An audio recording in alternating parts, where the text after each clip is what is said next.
also had a supplemental sample so that we could dig deeper into various subgroups so we'd have more respondents.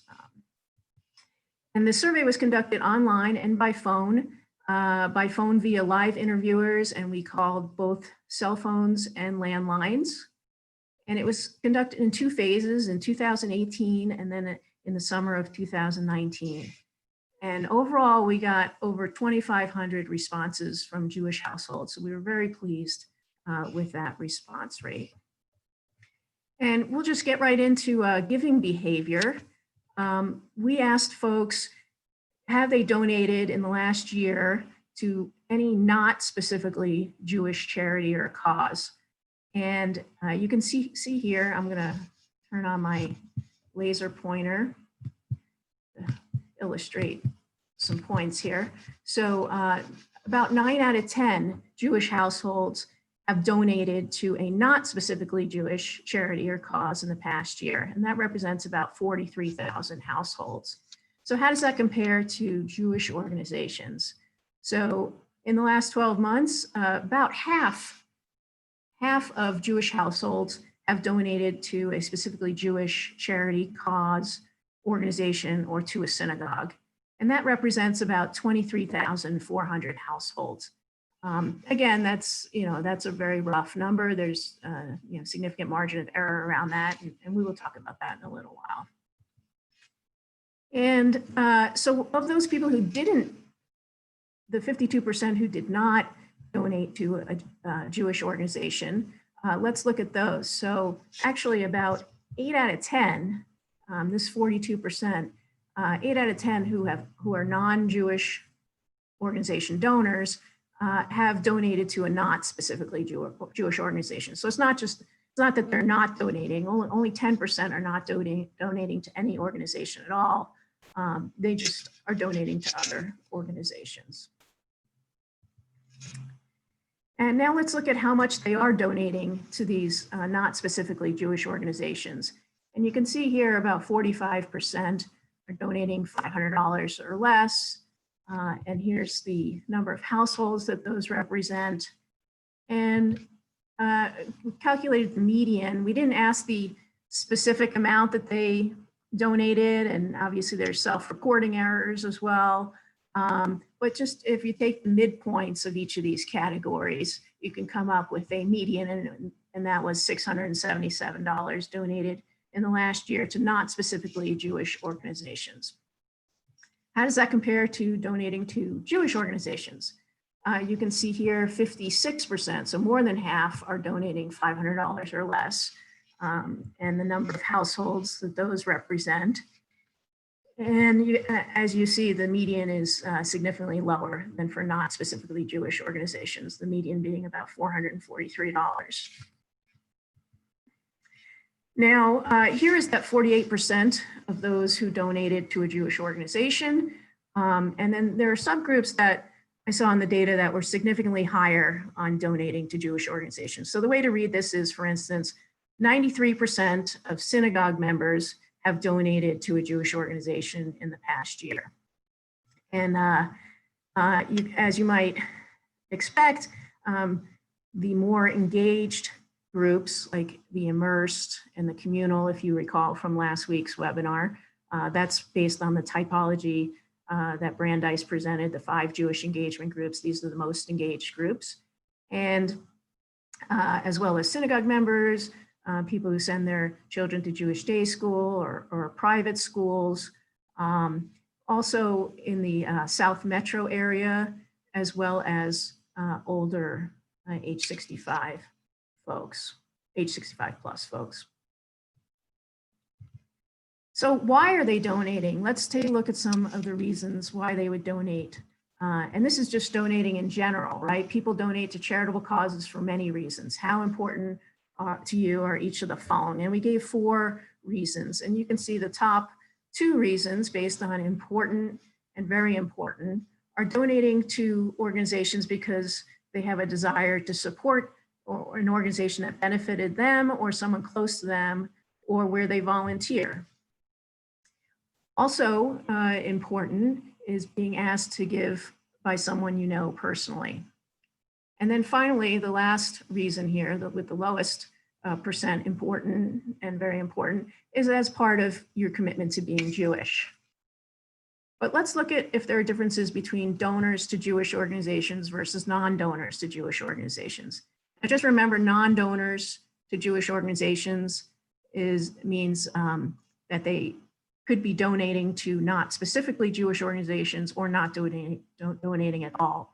And we saw earlier that most are donating to not specifically Jewish organizations. Now, there are significant differences here that where donors are higher on importance for organizations that benefited you or someone else or where you volunteer. No differences for being asked by someone you know, but a very big difference here. Donors are much more likely to say it's important to them to donate as part of the commitment to being Jewish. And for donors, that makes this reason rank right up there with these other top two reasons. So that is something to keep in mind. Now, we also asked, were you contacted in the last year by any local Jewish organization to make a contribution? So you can see here about half of Jewish adults were asked to donate to a Jewish organization, local Jewish organization. And that represents about 34,000 Jewish adults in the greater Denver area. Now let's look at differences by donors and non-donors, again, with respect to Jewish organizations. So among donors to Jewish organizations, about 3 in 4 were asked in the last year to donate to local Jewish organizations. How does that compare to non-donors? Well, it's almost the opposite. Only 22% of non-donors were asked in the last year to donate to a local Jewish organization. Now, what does that mean? I think there are various ways to interpret this and some opportunities. So looking at this group, let me move this down here so I don't cover that up.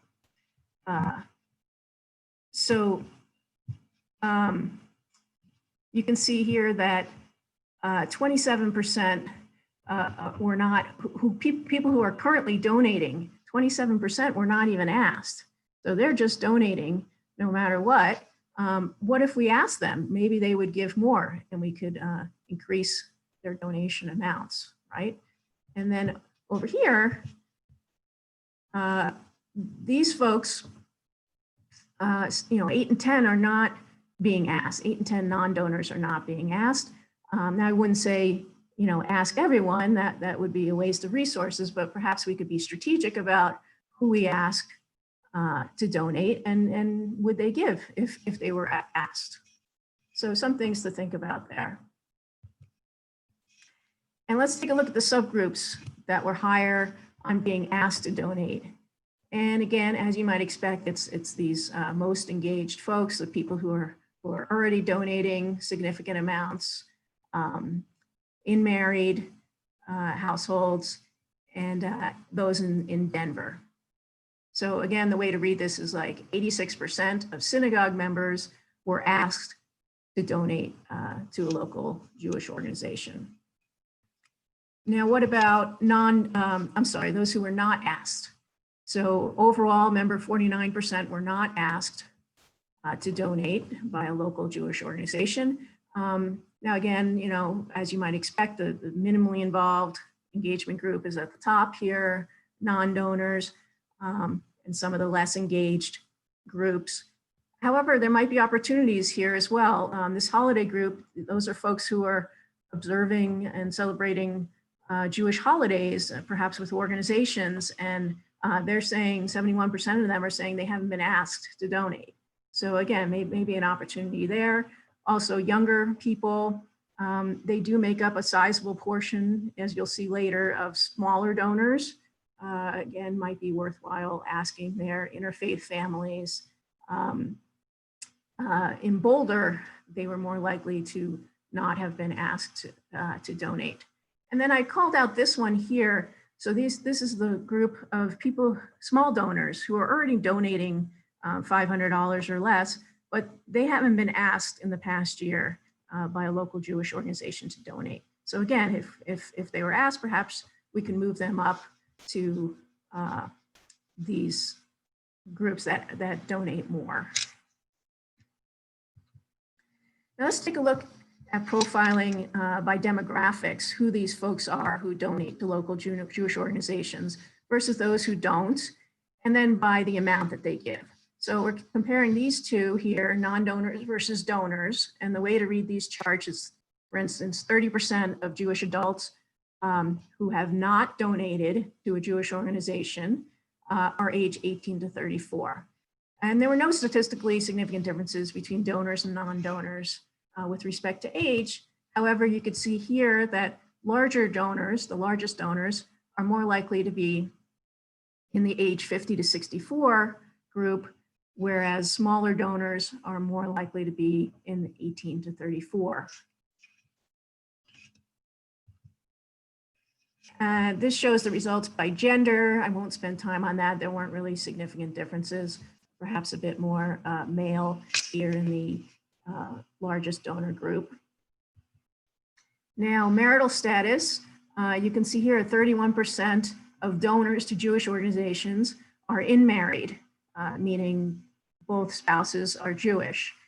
So that's a significantly higher percentage than the 10% of non-donors who are unmarried.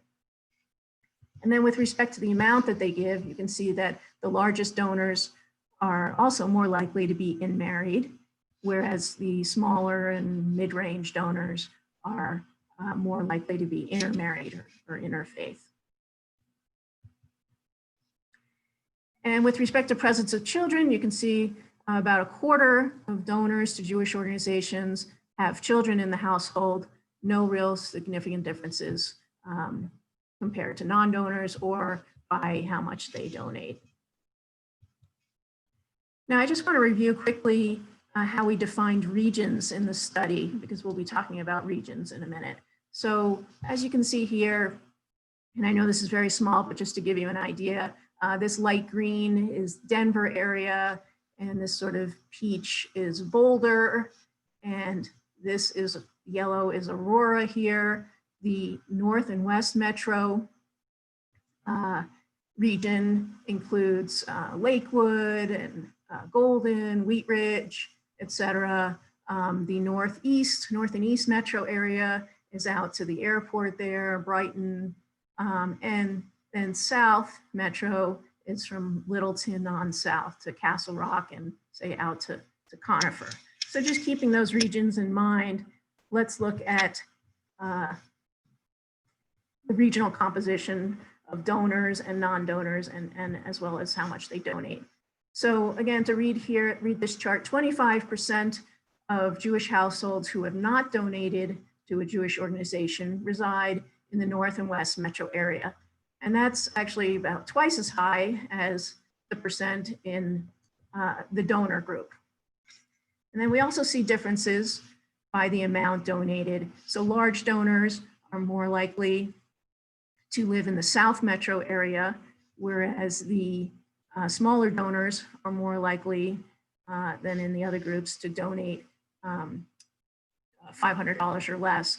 They're more likely to live in the North and West metro area. And then in the mid-range donors, 4 and 10, 42% reside in Denver.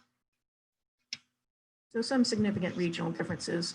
Again, looking at this by region, the donor percentages by region, you see about 53% of those in Denver, of Jewish adults in Denver are donors or have donated in the past year.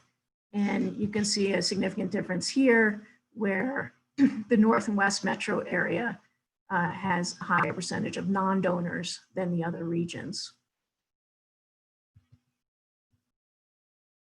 And looking at years lived in the area, again, you can see about 25% of Jewish adults who have not donated to Jewish organizations have lived in the area for less than 10 years. And then you see that in the amount donated, the small and mid-range donors are more likely to have lived in the area for less than 10 years than the largest donors. Looking at education levels, you can see that donors are more likely to have some postgraduate education than non-donors, the 12% compared to the 4%. So three times as likely than non-donors.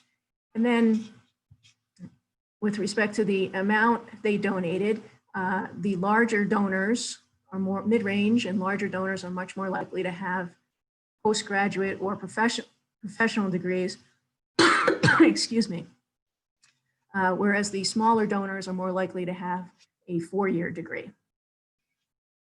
Again, I know that this is a lot of numbers. I'm throwing a lot of data at you. You will be able to review this deck at your leisure, and you can also review the recording if you need to hear my commentary as well. Employment status, no significant differences by donors versus non-donors, but in terms of the amount donated, the smaller and mid-range donors are more likely to work part-time than the larger donors. Now, we're going to look at household income. I know there's a lot on this table here, but we'll walk through it. So these numbers are all percentages, and they add up to 100% without this column at the bottom. I'll talk about that in a second. So they add up to 100% within a column. So the way to read this is, for instance, 27% of donors to Jewish organizations have a household income of $100,000 to $149,000 a year. And then down here, 25% said they prefer not to say. So this 100% here excludes that 25%, but I thought it's important to see that as well. We see in surveys higher income people in particular tend to prefer not to say, not to reveal what their income is and report that in a survey. So let's look at differences between donors to Jewish organizations and non-donors to Jewish organizations. Again, keeping in mind, non-donor means they donate to not specifically Jewish organizations, or they don't donate at all, which is a smaller percentage. So the donors to Jewish organizations are much more likely to be in the $100,000 to $199,000 a year income than non-donors. They're also more likely to prefer not to say what their income is. And then non-donors are more likely to be in the less than $50,000 income bracket. And looking at differences by the amount donated, you can see that smaller donors are more likely to have incomes under $75,000, but also $100,000 to $149,000.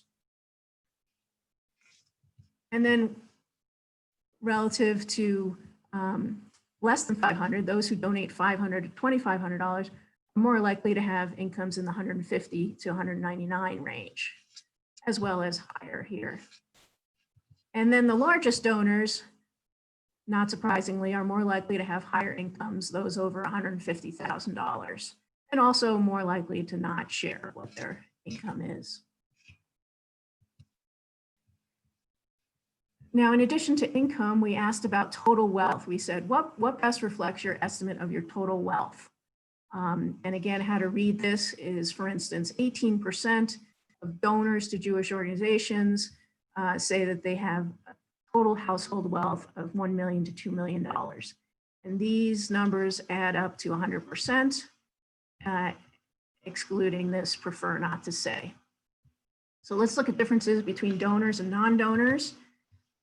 Donors are more likely to have household wealth of $150,000 to $2 million. Maybe interestingly, no significant differences above that. And 32%, so they were also more likely to say they don't want to share what their household wealth is. The non-donors are significantly more likely to have household wealth below $150,000. And differences by amount donated, you see that smaller donors are more likely to have household wealth under $1 million, whereas those who donated $500 to $2,500 were more likely than both groups to have household wealth of $1 million to $2 million, and more likely than smaller donors to have household wealth above $1 million, or $1 million to $10 million, I should say. And also more likely to prefer not to say what their household wealth is. And finally, the largest donors, again, as you might expect, have the highest household wealth, significantly more, over $2 million than the other groups. And also prefer not to say what their household wealth is. Now let's talk a little bit about religion. In terms of the type of Jewish person, you can see that 83% of Jewish adults who are donors to Jewish organizations, 83% of donors to Jewish organizations are Jewish by religion. And that is significantly higher than this 50% of non-donors who are Jewish by religion. And you can see here that non-donors are more likely to be Jewish not by religion and Jewish people of multiple religions. And when I say Jewish not by religion, that means that they self-identify as Jewish, but when they are asked about what religion they are, they do not say Jewish, and they don't say another religion. They say things like atheist or agnostic or something else. And similarly, the largest donors are much more likely to say that they are Jewish by religion, and the smaller donors are more likely to be Jewish not by religion or Jewish people of multiple religions. And the mid-range group is also more likely to be Jewish people of multiple religions than the larger group.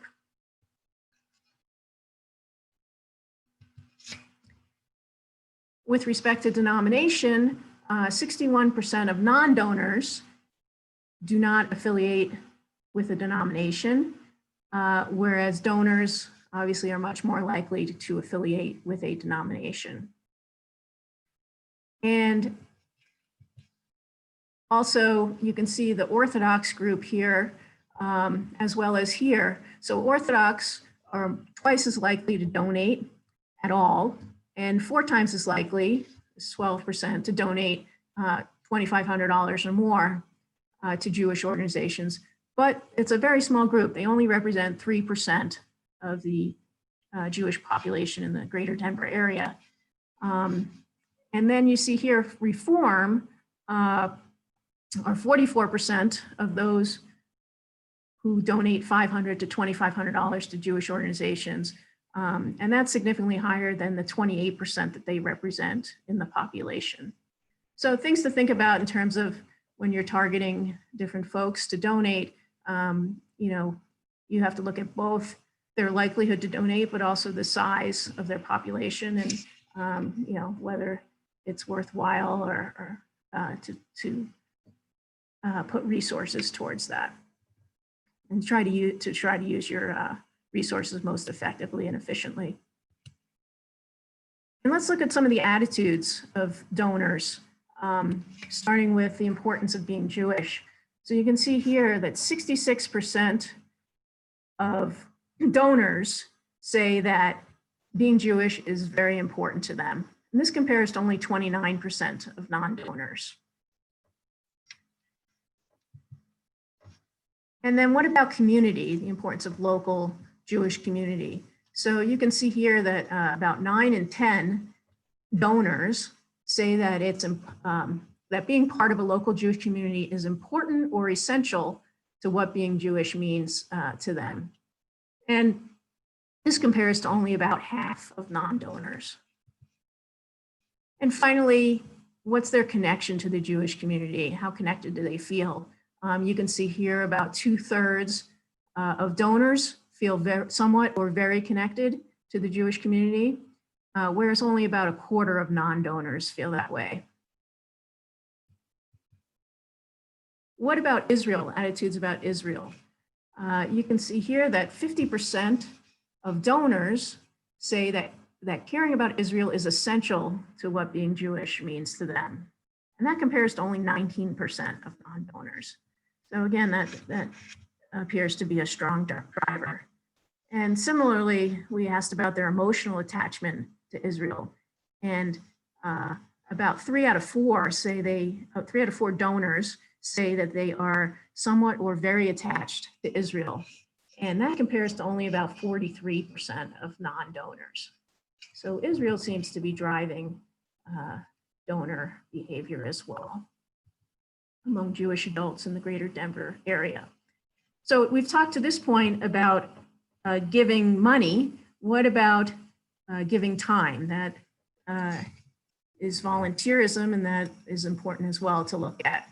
So let's look at that. 12%, about 2/3 of Jewish households have volunteered for any nonprofit organization. So of those 2/3,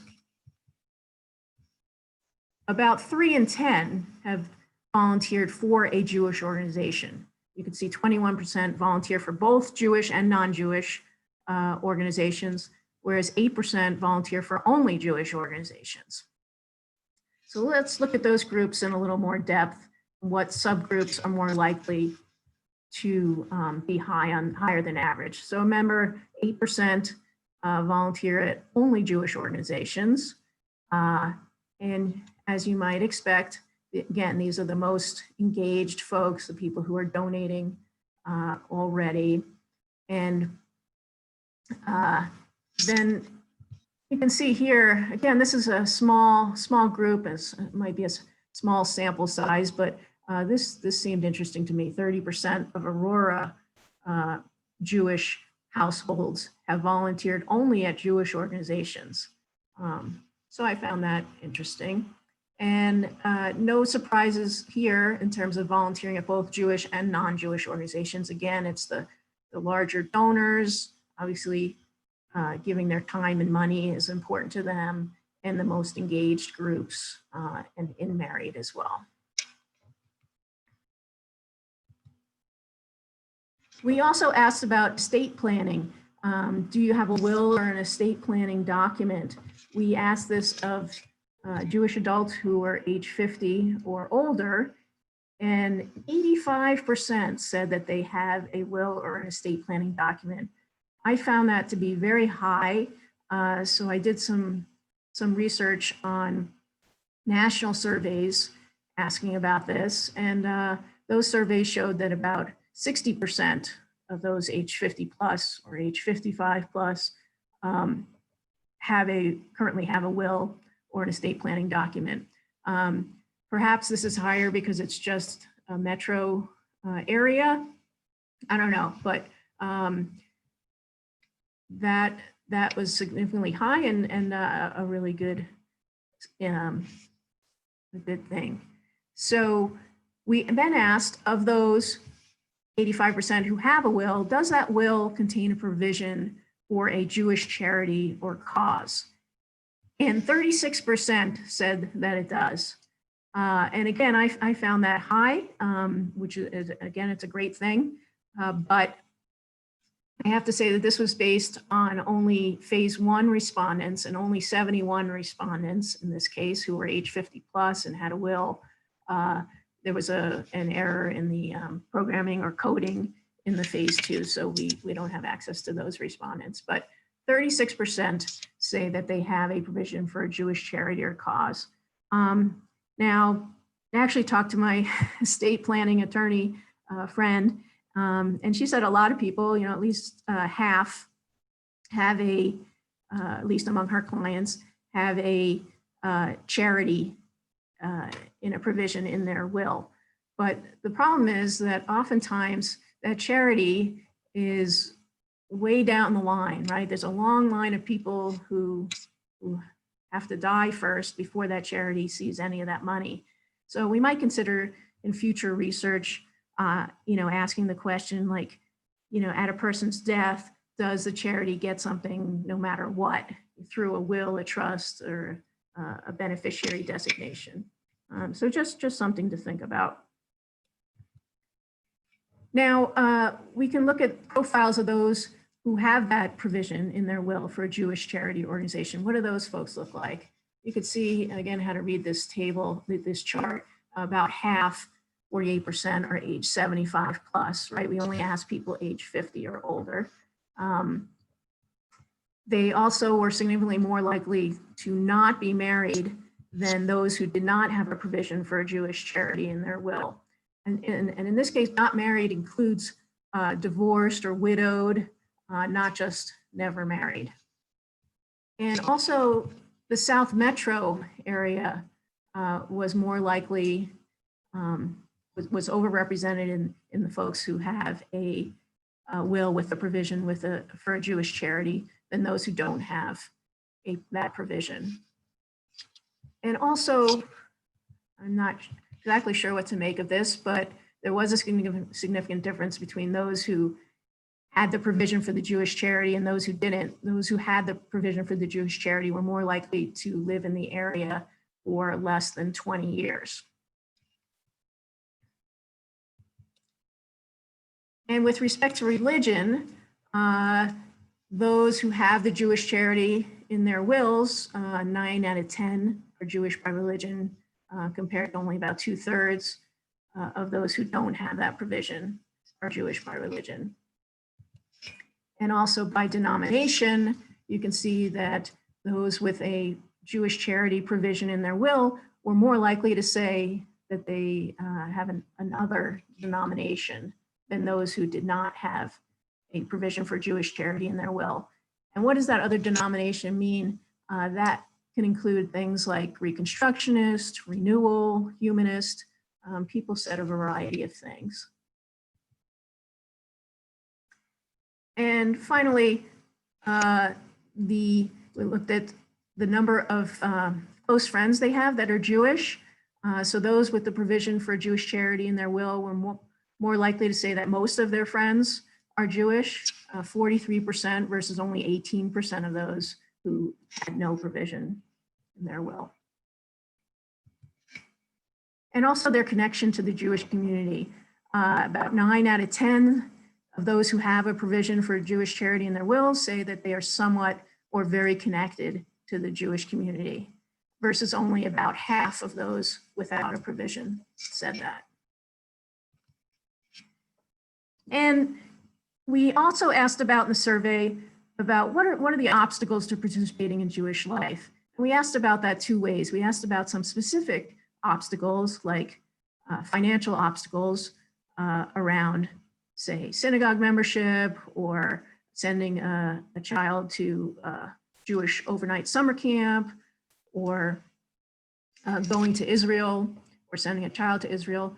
But then we also asked open-ended question, what other obstacles are there to participating in Jewish life for you? And so people wrote in comments, and there were over 600 people who wrote comments, said that there was another obstacle to participating in Jewish life for them.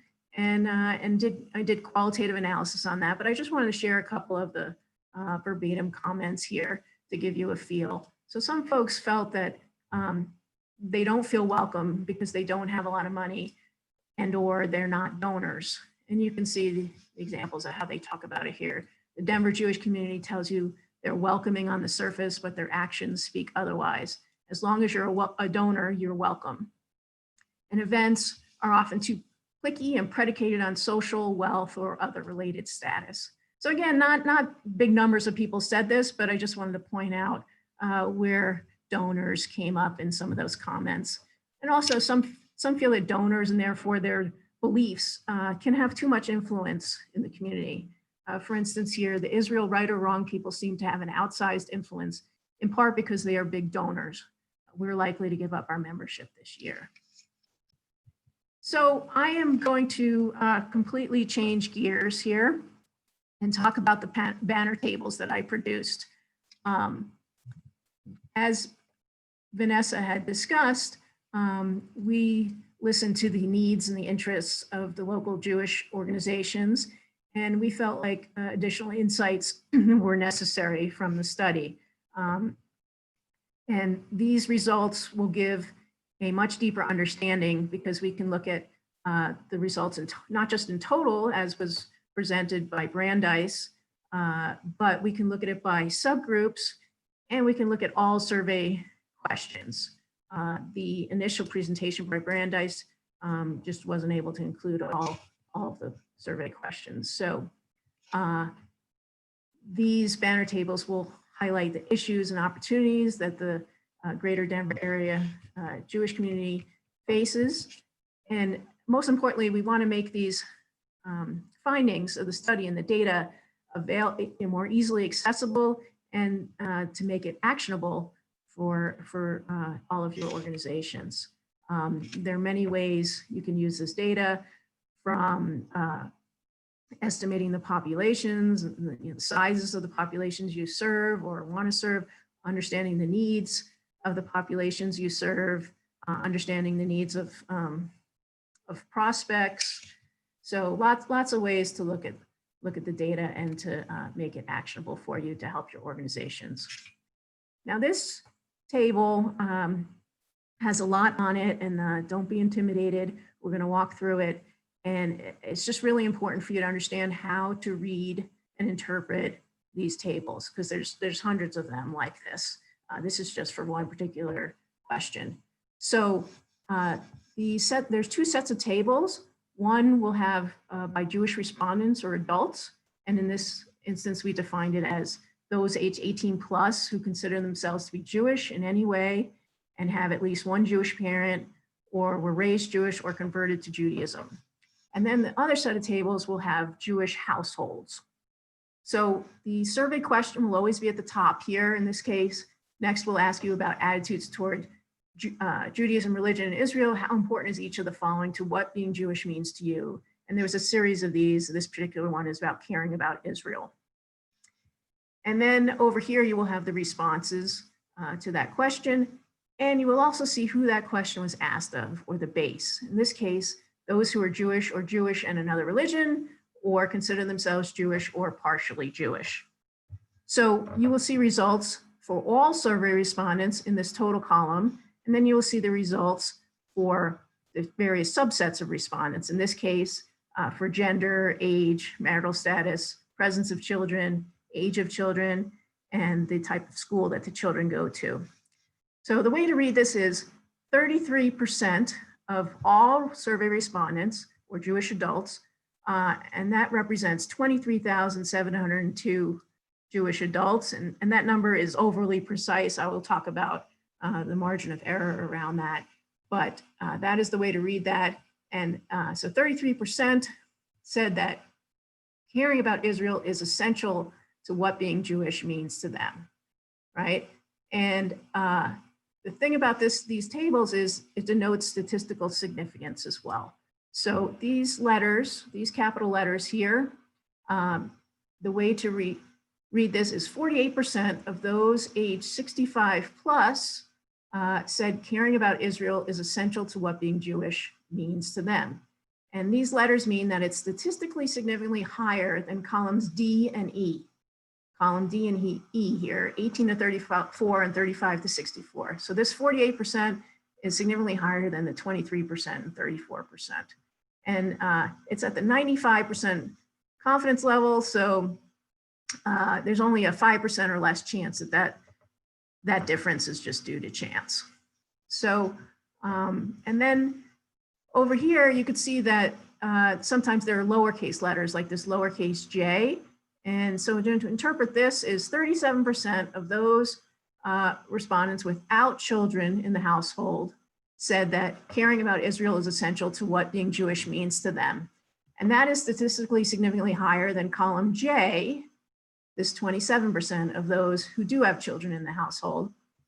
And that's at the 90% level. If it's a lowercase letter, it's at the 90% level. And that means there's a 10% or less chance that it's due to chance. So not as high a threshold as 95%, but significant nonetheless. We also present here the unweighted base, which is the number of survey respondents. So 1,240 people in total answered this question. I do want to note that while you can use all of these percentages, these numbers, the population sizes, may be a bit off because they use not just the primary sample, right? 1,240 people answered this question, but they use supplemental sample, meaning we included others so that we can flesh out these subgroups and dig deeper into them. So just a note of caution there. And then to tell you a little bit more about what the banner points are. As you saw in this past example, this is looking at all the survey questions by gender, age group, marital status, whether they have children in the household or not, how old those children are, and what type of school those children go to. There's a whole nother set of tables that show all the survey results by these banners, by region, by the Jewish engagement group, by whether they are synagogue members or not. We also have results for this interesting group that came out of the presentation by Brandeis. This is when a household has people that attend Jewish events or activities, but they're not synagogue members. So profiling those folks on all of the questions. And then also donated to a Jewish organization and the amount donated, which we went into in depth earlier on the earlier slides. And just a quick note about margin of error. I don't want to get too statistical, but then there's a formula to determine this, but just to give you a sense that if there were 100 respondents, 100 people answered the question, and the result was 50%, say 50% were female, then 90 out of 100 times conducting that survey here at this 90% confidence level, the true result we would expect to get would be 50% plus or minus 8.3 percentage points, or 41.7 to 58.3. And as you can see, as the sample size increases, the margin of error decreases, right? There's a little bit more margin of error around the results at the 95% confidence level, if we want to be even more confident in the results. So the way to interpret this is, say 500 respondents said 50% say were female. And so if you conducted that survey 95 out of 100 times, the true result would be 50% plus or minus 4.4.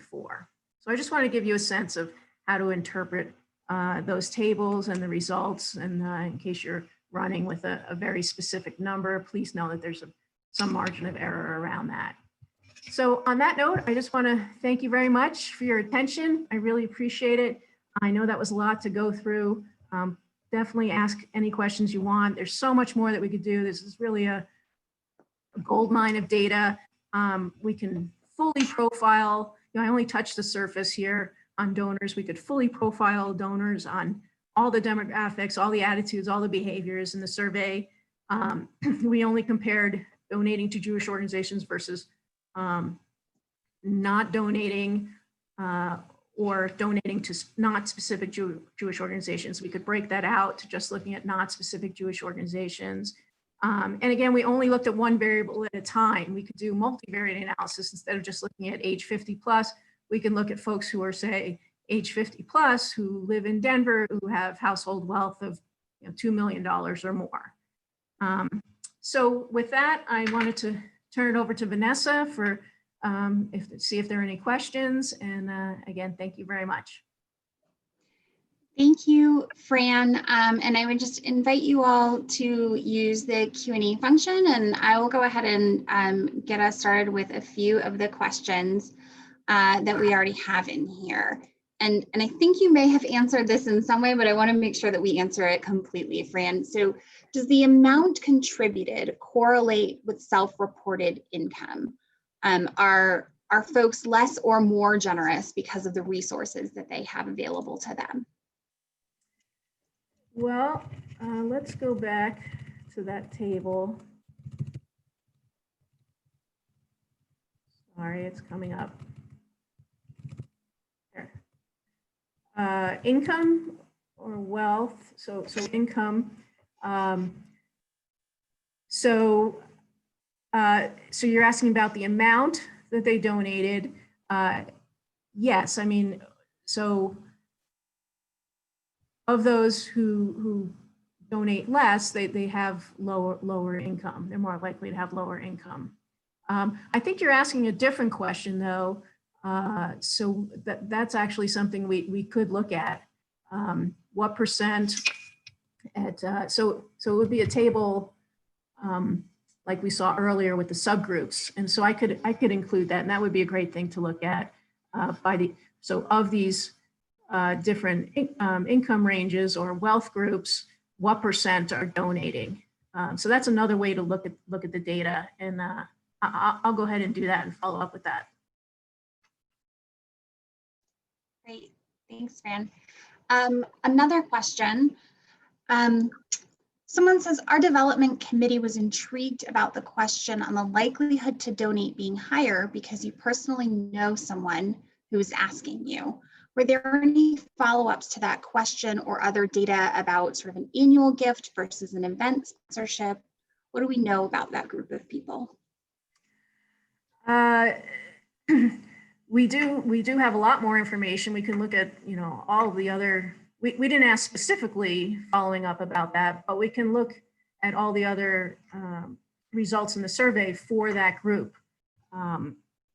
So you're talking about these folks who say that it's important or very important that they were asked to give by someone they know personally.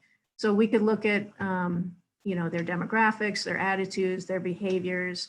Again, nothing specific, but it could give you a profile of who those are, and, you know, compare them to the profile of those who say that's not as important to them. Great, thank you. We have another question about the South Metro Denver. South Metro Denver has a high number of donors and a high number of provisions in their wills. Does that correspond to the number of households in South Metro Denver?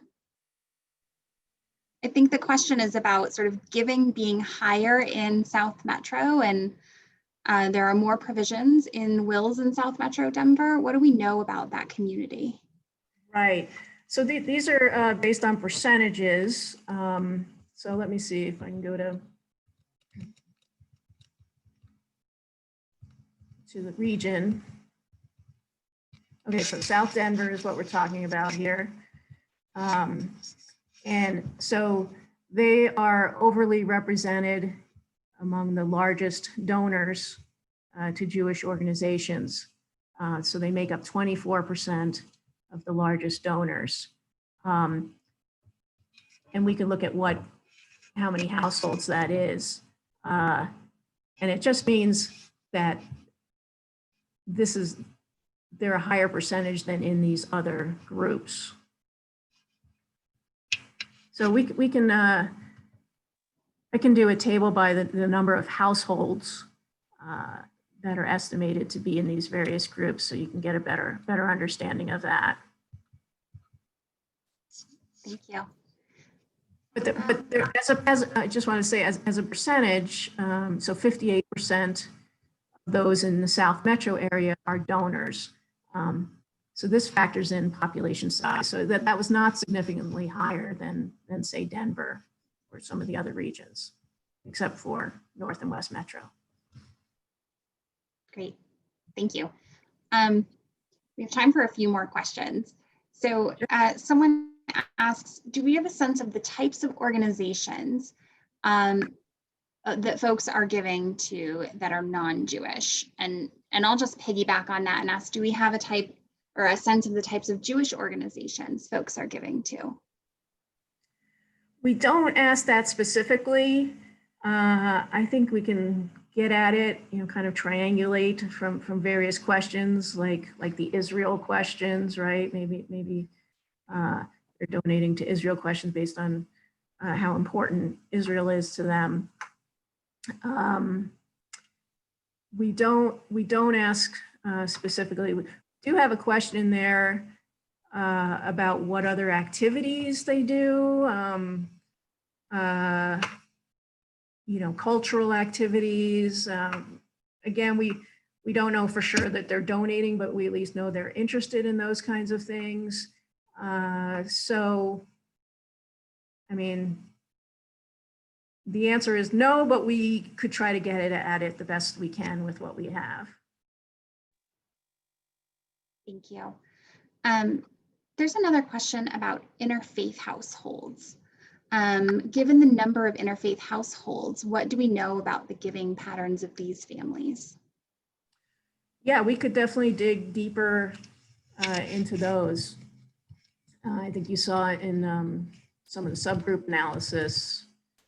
Well, here, they're not being asked at a higher rate than average.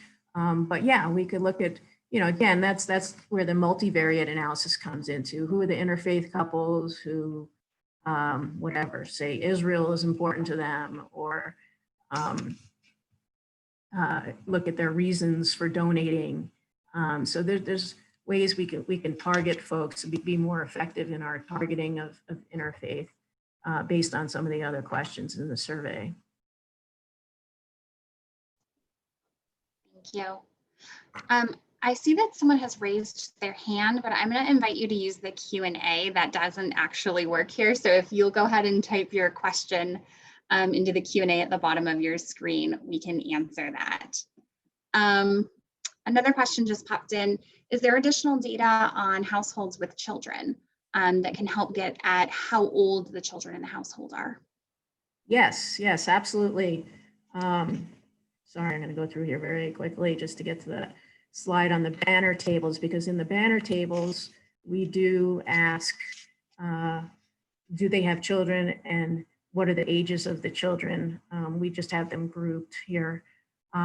So that will be, for every survey question, this is just one survey question. For every survey question, we have a table that shows the results by if they have children or not, and what are the ages of the children, as well as what type of school the children go to. So yes, a lot more data in that. It's, we only have so little time, so much data. So great, thank you, Fran. And I think we have time for one more question. So I will close us out with this question. Is there a correlation between volunteering time and giving money? I didn't look at that specifically. I suspect there would be a significant correlation, but yeah, I will take a look at that and we can follow up with that. Thanks, Fran. And with just about 3 minutes left in our time together, I just want to again thank Fran, thank our co-funders in this work, thank Brandeis, and thank you all for your time. And I just want to leave with a note of inspiration. We should be really, really proud of our community. This is exciting data that shows us where we have been and where we have potential. And just as a reminder, this data comes from 2019 and late 2018. So all of this, when we asked the question or when we responded to questions about your giving last year, I want to be clear, this was all before COVID. So we know that this may have changed over the last year. Some of you may have felt these changes in your organization as you've been watching the philanthropic investments in your organization. So I just wanted to remind you all that this data is not from yesterday or last month. It is a bit older than that. That said, there's great room for growth in our community and great potential with what we know here. So thank you to Fran for diving into this with us. Thank you to you all for joining us today, and we welcome you to join us next Thursday morning, January 21st at 9 a.m. for our final session, highlighting diversity, equity, and inclusion in our Jewish community. So thank you, everyone, and have a wonderful day. Thank you.